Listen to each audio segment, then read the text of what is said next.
My name is Adeyeye Godspurpose and I am from the photography skill track, and my present project topic is a shift in focus, reimagining our daily environment.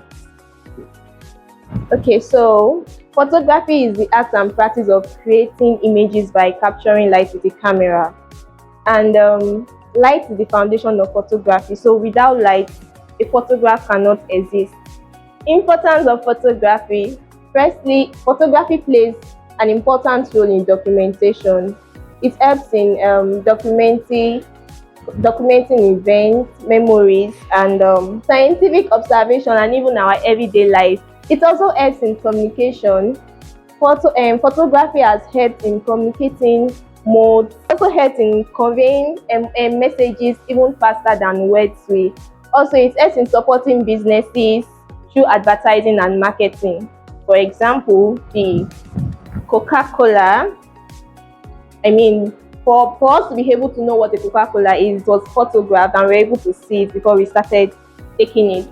Then it is used in education, journalism, and research, and it also helps in promoting creativity and aesthetic expression. Photography enhances communication through visual storytelling, and this is usually achieved through the use of composition techniques that help create balanced, meaningful, and visually appealing images. So as a photographer, you are trying to let your viewers see what you have been able to photograph, to look at these things in your own perspective. Many of us walked through the stairs as we were coming through the road and all of that, and these are things that we see everyday life and we've gotten maybe common to it, and we are not just seeing anything different about it. But as a photographer, you are seeing these things in different and unique ways, and you are looking for ways to be able to pick out your creativity from them. Okay, so we have examples of composition techniques. We have the rule of thought, the leading line, central compositions. We have patterns and repetitions. We have negative space. We have perspective and angles. We have the shallow depth of field. We have the chiaroscuro, and we also have many others. We have about 40 of them. So I was only able to list 9 of them here. So this is a picture that I took.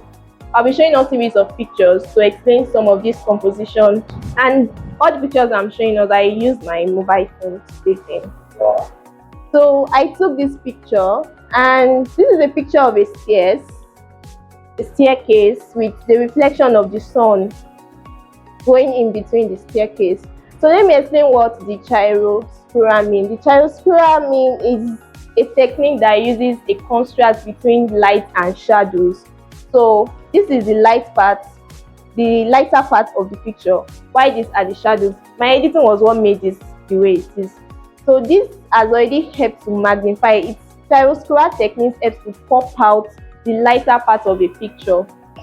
And we also have the leading line. The leading lines are lines that help a viewer to be able to focus on a destination or to a subject. For example, I said earlier that this is a stairs, and this stairs is okay, this picture is actually the other way around. But I was standing at this side, and if you continue to look down, you see that the stairs is actually going down. So it is leading your eye towards the destination, towards this side. Alright, and also if you look at this picture, it's creating like an illusion, kind of. There are also repetitions and patterns.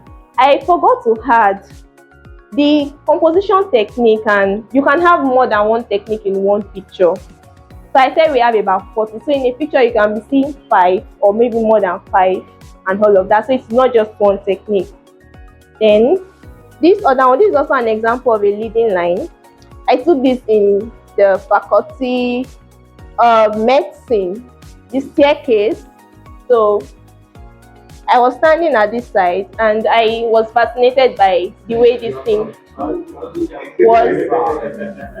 So it is a leading line in the sense that just looking at this photograph, you are able to see that you can move down this way, then you come down to this person that is here. This is your destination. And I took this in the faculty of law. I was standing in front of it with, I used the low angle photography. A low angle is also one of the composition techniques.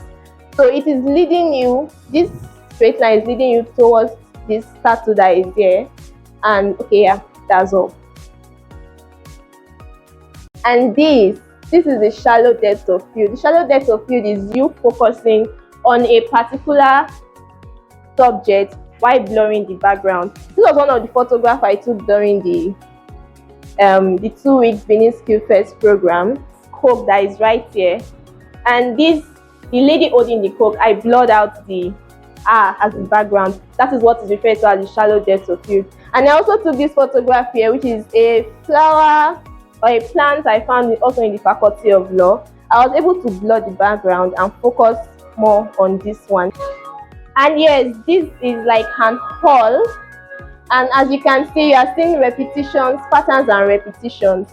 This pole is repeated multiple times, and also it's a leading line in the sense that you can also see that it is also leading you to a destination. And the angle with which I took it, the perspective from which I took the picture, if I had taken it, if I had moved to the other side, it would have come out also in a different way. I also took this is mostly angle. Yeah, I took this from a very high angle and I took it from a low angle. So there are also repeat patterns and repetition. You can see the way the palm trees is repeated here, and also the buses that are over there. Then we have this other one. This is the same hall I showed us the other time. Now we can see it on two different sides. So this is giving a symmetrical technique where you have the same hall, they are both the same, looking the same way. And yeah. Then the framing comes when you are using something to frame a particular subject. For example, these two trees here are framing this tree that is at the back here. Then we have the silhouette and the warm high view. The silhouette is you snapping a picture against a very bright surface. So you are backing the light source to create a dark picture down. Same thing with this one. I use the warm high view for this. And this is Baggate. This is somewhere I went to. And this is showing the patterns and repetition, like I said, and environmental storytelling. From here you can see that the sun is shining brightly. From here you can see that it is raining. And shallow depth of field. This I took it outside here and edited. It's also showing the bird eye view. So to conclude, I would say that the camera does not have a brain, it only records light. And as photographers, our job is to act as that brain. We use techniques like leading lines and construct to make a chaotic world and to give pictures a voice. So we are not just taking a picture of what is there, we are showing the world how we see it. So as a photographer, you are not just seeing actively, you are seeing passively, transforming everyday environment into creative visual stories. So creativity is born from ordinary moments.